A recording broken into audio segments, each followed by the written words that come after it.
François Hollande, bah, lui c'est un peu mon collègue humoriste, il a un côté très sympathique, certaine intelligence certainement, mais alors au niveau de la communication, le changement c'est maintenant, ça non, ça François, moi d'ailleurs le geste n'est pas bon, le geste c'est comme ça, le changement c'est maintenant et c'est dans ton cul, c'est comme ça que je voyais, moi s'il m'avait demandé conseil c'est là-dessus, c'est la vers là que j'aurais été. Non, ben François Hollande, c'est vrai qu'on a vraiment la sensation que rien ne va changer. En même temps, si on veut pour que rien ne change, peut-être voter pour lui, il faut voir. Alors là, il avait pas mal de farine sur la gueule, ça c'est... Bon, ça peut être drôle, bon. Bon, ce qui est regrettable, c'est cette sensation d'avoir quelqu'un qui...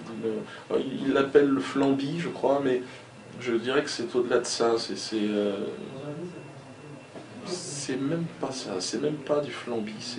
On a vraiment la sensation d'un homme qui a certes l'intelligence, mais pas le panache. Marine Le Pen, alors elle, non, elle a précisé d'ailleurs que je n'étais pas sa tasse de thé. Donc c'est facile pour moi maintenant de dire, bon, ben, nous ne sommes pas la tasse de thé ni pour l'un ni pour l'autre. Voilà, bon. Mais je ne veux pas cracher à la gueule de Marine Le Pen, c'est trop facile, et je trouve que c'est quelqu'un qui, quand même, j'ai une petite forme de tendresse pour elle par rapport à la vie qu'elle a eue. C'est des vies de paria, s'appeler Le Pen, ça ne doit pas dû être facile tous les jours. J'espère qu'elle sera à la hauteur de ce défi que de porter un nom aussi lourd à porter. Pour l'instant, elle me paraît un petit peu tendre, mais bon, il faut lui laisser aussi le temps d'avoir son expérience personnelle, quoi. En tout cas, moi, je suis détaché de toute collaboration avec ce type de parti et ce genre de personnes. Voilà, vous le connaissez peut-être, hein, moi je le connais bien. Ben, il a passé pas mal d'étapes aussi, lui aussi, il a voyagé, il a fait son parcours personnel, qui a été un parcours particulièrement difficile, hein. Il a été frappé, même, il a été agressé pour ce qu'il pense et ce qu'il disait. Il a été éjecté de différentes... du Front National aussi, par Marine Le Pen. Mais c'est surtout un communiste au départ. C'est vrai qu'on n'en parle jamais. Il avait... Alain, oui, c'est un copain, donc c'est difficile de parler d'un ami. Voilà, il a ses opinions qui sont tranchées. Nous avons un point commun, c'est notre anti-sionisme sincère, je pense. Et puis je pense qu'il a compris aussi qu'il fallait être indépendant. Il l'est, il dit ce qu'il veut. Moi j'aime bien. Il a un côté parfois un peu punk, un peu trash. Bon, il a des amis qui sont étranges parfois, avec qui je peux discuter. Mais bon, comme moi aussi, il peut penser que j'ai des amis étranges. Mais c'est amusant. En tout cas, je pense qu'il représente une France que j'entends aussi, qui n'est pas forcément la même que la mienne au départ, puisque nous n'avons pas la même, on ne vient pas du même endroit, mais qui a une soif de plus de justice, quoi, en tout cas. Alors après, encore une fois, c'est pas moi qui vais dire du mal d'un sort. Et le fait qu'il ait des problèmes à tenir une conférence en Suisse. Oui, voilà, comme moi, il subit les mêmes. On subit les mêmes choses. De toute façon, on était très peu. Moi, Alain et Yahya Gouasmi, on a pris quand même cette responsabilité de présenter une liste antisioniste aux élections européennes de 2009. C'était, je crois, historique. Vous verrez, depuis la dernière guerre mondiale, il n'y avait pas eu d'événement politique dans le domaine de l'antisionisme d'aussi fort. C'est-à-dire, on a, je pense, ensemble, poser les bases de quelque chose qui sera certainement le grand clivage peut-être pas de ces élections présidentielles là de 2012, mais de la vie politique française dans les années qui viennent. Et je pense qu'il a fait partie, Alain, comme moi, de cette aventure. Il a ramené dans l'antisionisme des gens qui étaient a priori très éloignés de moi déjà. Et puis, mais il y avait aussi des gens dans mon entourage qui ne pouvaient pas imaginer qu'on puisse se rassembler sur une liste tous ensemble. Et on l'a fait. Et je crois que c'est ce qui se passe un peu partout dans le monde. ce que le président Chavez et le président Ahmadinejad, pourtant Chavez n'est pas, on va dire, une république, il n'est pas le chef d'État d'une république islamique, mais ça n'empêche pas de se rassembler pour se battre contre l'ennemi commun, le sionisme, qui est en train de déstabiliser le monde. Et alors lui, c'est Mélenchon. Il est marrant, il veut refaire le monde il est amusant parce bien sûr, il aimerait avoir le score de Marine Le Pen. C'est un genre de Marine Le Pen, mais factice. C'est-à-dire, il prend tout du Front National. En fait, il est dans les vieux schémas de attention, les fascistes reviennent. Lui, il est vraiment emmerdant. Lui, il m'emmerde, mais en même temps, bon. Je pense que s'il était élu, bon, il aurait plus d'argent, comme tous, quoi. C'est très compliqué, hein. Il critiquerait moins. J'en ai vu beaucoup, des gens comme ça, parler très fort comme ça, et puis bon, je pense que c'est le genre d'individu qui n'a pas compris que la politique avait évolué, changé. Ils utilisent les mêmes outils habituels. Attention, les fascistes, ça ne veut plus rien dire dans le monde dans lequel on est. Qui sont les gens qui ont bombardé Kadhafi? Les fascistes étaient de quel côté?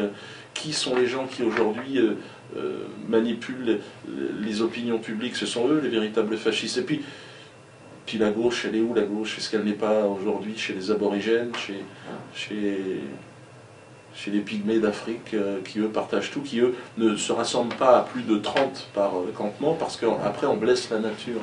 Et il y a une forme de vie et de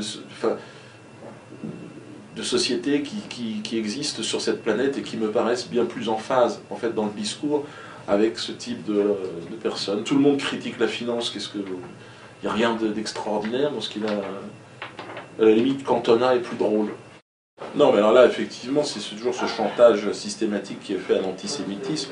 Je viens d'apprendre, en fait, la nature, le projet, ce qui s'est passé. Je ne savais pas que cette personne avait été renvoyée de son établissement, mais on m'a dit que voilà, un professeur avait eu tout un tas de problèmes parce qu'il est allé à Auschwitz. Je me souviens que je suis allé là où il est, Birkenau, et c'était fait.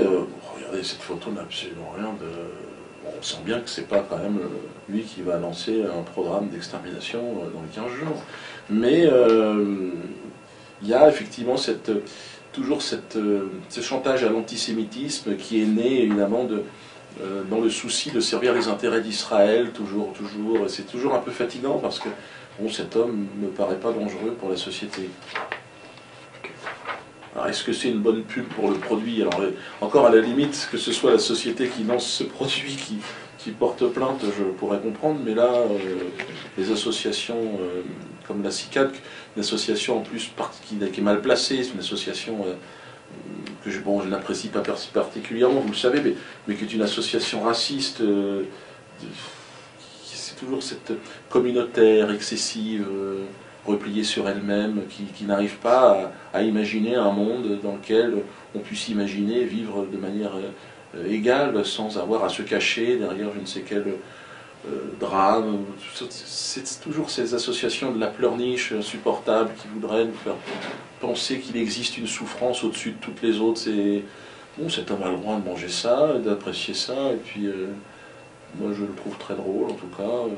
Je ne sais pas si en plus il y a un petit jeu de mots qui peut peut-être te provoquer, mais non, moi personnellement je vais en tout cas le faire postuler pour la quenelle, les quenelles d'or de cette année, je pense. Oui, effectivement, l'actualité, c'est l'antisémite. Hein, c'est mon film, mon premier film en tant que réalisateur, en tant qu'auteur, comédien, mais alors là, j'ai déjà fait le comédien, déjà fait l'auteur de film, mais là, c'est la première fois que je fais tout en main. Alors, ce film, c'est l'antisémite. J'ai été accusé d'être antisémite. Je réponds par la farce, qui est évidemment mon arme de prédilection, et on a bien rigolé. Donc, l'histoire, le pitch en quelques mots, en un mot. Un homme, jugé antisémite par sa femme mourante, se voit obligé d'aller se faire psychanalyser Elle lui prend rendez-vous chez un psy juif. Et bon voilà, le film, c'est un peu le tournage de cette aventure. Je n'en dis pas plus. Là, il y a un teaser qui va sortir très prochainement, qui en dit un peu plus.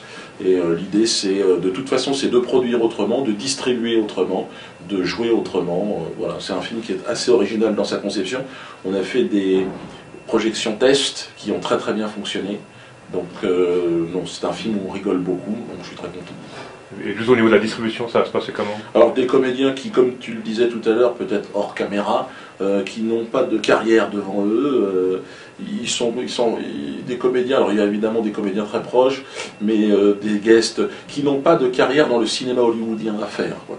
Des gens qui sont très très bons, très doués, mais qui sont plutôt sur scène, des scènes de théâtre, et qui ont envie de s'amuser.